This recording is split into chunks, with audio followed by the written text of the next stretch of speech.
Welcome to మా gulf news. ప్రతిరోజు 6 దేశాల తాజా వార్తలు మీకు అందించబడతాయి.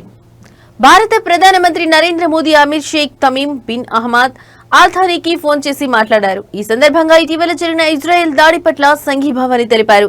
దాడిని తీవ్రంగా ఖండిస్తున్నట్లు వెల్లడించారు. ఇది అన్ని అంతర్జాతీయ చట్టాలు, నిబంధనలను తీవ్రంగా ఉల్లంఘించడమే అని పేర్కొన్నారు. ఖతార్ ప్రజల భద్రతకు ముప్పు కలిగించే మరియు ఈ ప్రాంత భద్రతా స్థిరత్వాన్ని దెబ్బతీసే ఏ దురాక్రమమైనా భారత్ తిరస్కరిస్తుందని స్పష్టం చేశారు. తమకు మద్దతుగా నిలిచిన భారత్కు అమీర్ కృతజ్ఞతలు తెలిపారు.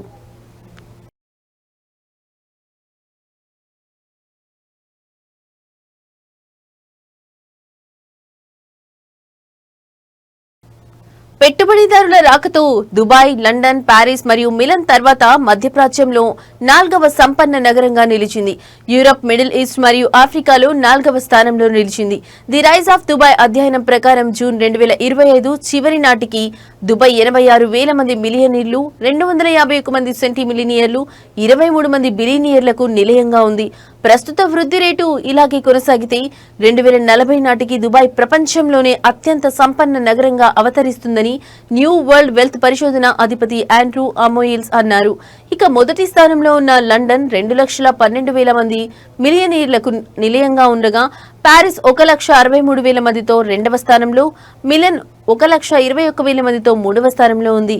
దుబాయ్ సాంప్రదాయ మార్కెట్లతో పాటు కొత్త పెట్టుబడి అవకాశాలను అందిస్తుందని Stevers investments capital CEO Bilal Adam అన్నారు.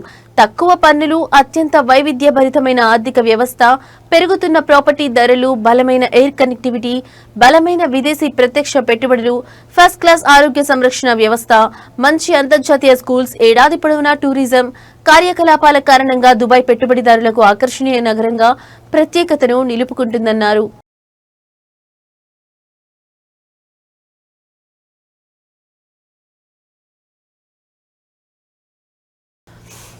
ఖరీఫ్ 2025 సలాం ఎయిర్ రికార్డ్ వృద్ధి. ఒమన్లోని తక్కువ బడ్జెట్ విమానయాన సంస్థ సలాం ఎయిర్ సలాల్లో జరిగిన ఖరీఫ్ 2025 సీజన్లో రికార్డ్ ఫలితాలను ప్రకటించింది. జూన్ 30, ఆగస్టు 31 మధ్య సలాం ఎయిర్ మస్కట్, సోహార్ మరియు సలాలా మధ్య 962 విమాన సేవలను నడిపింది. ఇది గతేడాదితో పోల్చితే 46% పెరుగుదల నమోదైంది. ఇక సీట్ల సామర్థ్యం కూడా 37% పెరిగి 192,540 సీట్లకు పెరిగింది. ఇక ప్రయాణికుల సంఖ్య చూస్తే దాదాపు 70% ఒమానీ పౌరులు ఉన్నారు. సలాం ఎయిర్ ఒమానీల కోసం ప్రత్యేకంగా OMR 48 రౌండ్ ట్రిప్ ఛార్జీని ప్రవేశపెట్టడం ఈ పెరుగుదలకు కారణంగా నిలిచిందని Salam Air chief executive officer Adrian Hamilton మాన్స్వెల్లా వెల్లడించారు.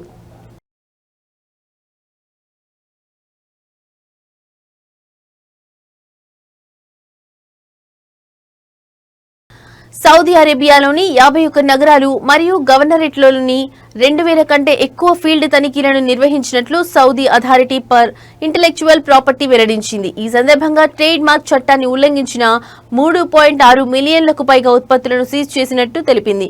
అథారిటీ జారీ చేసిన 2024 వార్షిక మేధో సంపత్తి హక్కుల అమలు నివేదిక ప్రకారం ఈ ఉల్లంఘనలలో దాదాపు 52% డ్రెస్సెస్, ఫుట్వేర్ రంగంలో ఉన్నాయి. వీటితో పాటు జకాత్, పన్ను మరియు కస్టమ్స్ అథారిటీ సహకారంతో 330 అనుమానిత కస్టమ్స్ షిప్మెంట్లను స్వాధీనం చేసుకున్నట్లు పేర్కొంది.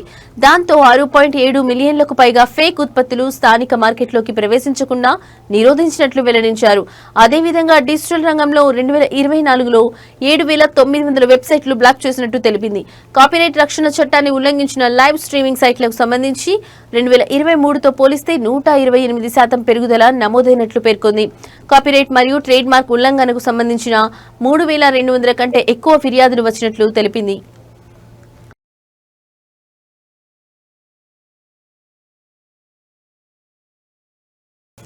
కువైట్లోని భారత రాయబారి డాక్టర్ ఆదర్శ్ వైకాతో public authority for civil aviation director Sheikh Hamad Mubarak Al Hamad Al Jaber Al Sabah సమావేశమయ్యారు. ఈ సందర్భంగా పౌర విమానయాన రంగంలో ద్వైపాక్షిక సహకారాన్ని బలోపేతం చేసే మార్గాలపై చర్చించారు. వీటితో పాటు ఆసక్తి ఉన్న రంగాలపై చర్చలు జరిపినట్లు ఒక ప్రకటనలో షేక్ హమద్ ఆల్ సభ తెలిపారు. ఇటీవల కుదిరిన అవగాహన ఒప్పందం ప్రకారం టెక్నాలజీ సంబంధిత రంగాల్లో సహకారాన్ని విస్తరించే అవకాశాలపై సమీక్షించినట్లు పేర్కొన్నారు. పౌర విమానయానంలో కువైట్తో సహకారాన్ని మరింతగా పెంచుకోవడానికి భారత్ సిద్ధంగా ఉందని డాక్టర్ ఆదర్శ్ వైకా తెలిపారు.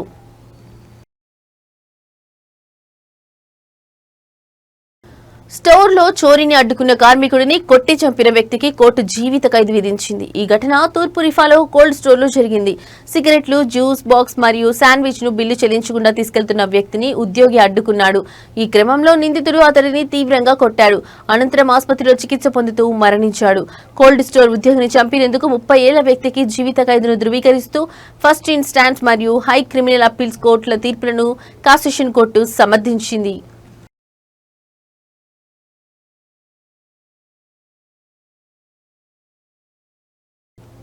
ఇవి ఇప్పటివరకున్న గల్ఫ్ అప్డేట్స్. నమస్తే.